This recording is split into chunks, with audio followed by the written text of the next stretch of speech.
The numbers are alarming and sadly rising. That includes here in Sioux Falls. We are talking about domestic violence. It impacts so many lives, and that's why so many businesses are raising money to try and end this vicious cycle of abuse. Who doesn't love a cupcake? But nobody likes domestic violence. That's why at Oh My Cupcakes, owner Melissa Johnson, who serves on the board for the Children's Home Shelter for Family Safety, says selling these cupcakes is one way to help. So we have a special cupcake with that Drive Out DV license plate logo right on the top of the cupcake. 30% of proceeds from each sale of those cupcakes go to Children's Home Shelter for Family Safety. It's an emergency shelter for children when law enforcement needs to remove them from their homes.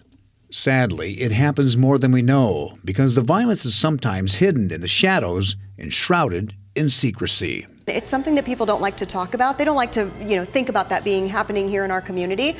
But I think talking about it and raising ever important funds is very important. 1 in 3 women and 1 in 4 men will be impacted by domestic violence in their lifetime. Stacy Krupinski says there are 96 beds at their new shelter, and they're almost always full. We have been averaging over about 80 individuals per day over the last couple of months.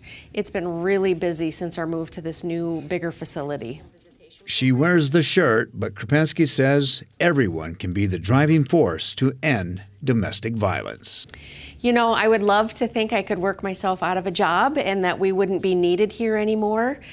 So until that day, we're just going to continue to do our very best to end domestic violence. And the Cupcake fundraiser runs through the end of July. And to do an online order or to learn more about the Children's Home Shelter for Family Safety and how you can help, we provided links under this story on KELOLAND.com.